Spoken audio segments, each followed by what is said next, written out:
Hey guys, good afternoon. Today I have my new art piece here, and I wanted to talk about the heart of advocacy. This is something that is really important to me. So let me dive right in and not ramble. Have you ever noticed that some people are natural advocates? They see someone struggling and they instinctively step in. They make the phone call. They ask the hard questions. They help someone find their voice when illness, fear, or grief has taken it away. For many years, that was me. As a nurse, I often found myself advocating for patients, co-workers, friends, and even family members. And not because I had to, but because I truly believed every person deserves to be seen, heard, and cared for. And then one day I became patient. And I learned something that I never expected. Sometimes the hardest part of suffering isn't the illness itself. It's feeling like you've lost your voice. There are moments when pain, fear, trauma, or even confusion can make it difficult to explain what's happening.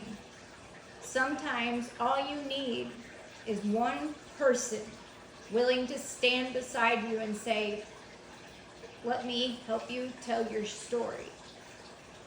Scripture has so much to say about people like that. Speak up for those who cannot speak for themselves. Proverbs 31, 8 through 9. Carry one another's burdens. Galatians 6, 2. Speak the truth in love.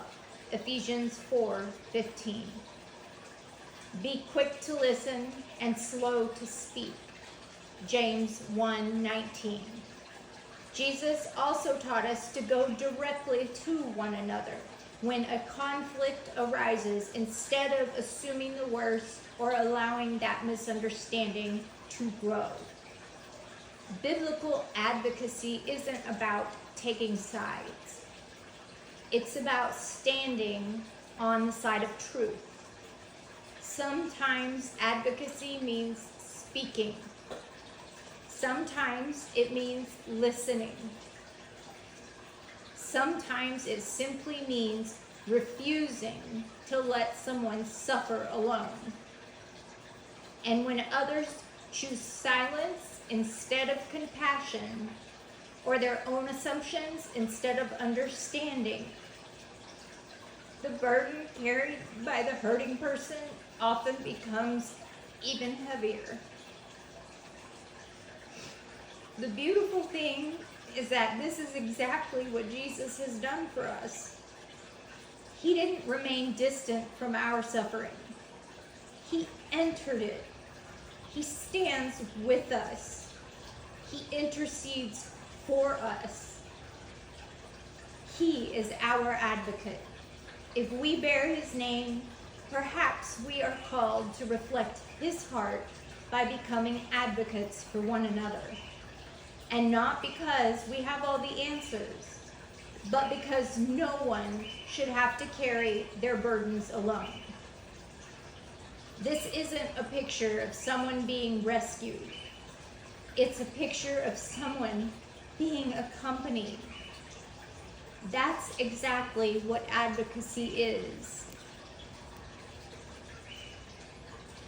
Not always carrying someone, not always fixing them. Sometimes simply refusing to let them walk the road alone.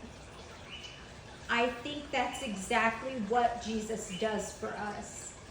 He doesn't promise that every road will be easy, but he does promise his presence. Even though I walk through the valley of the shadow of death, I will fear no evil, for you are with me. Psalm 23:4.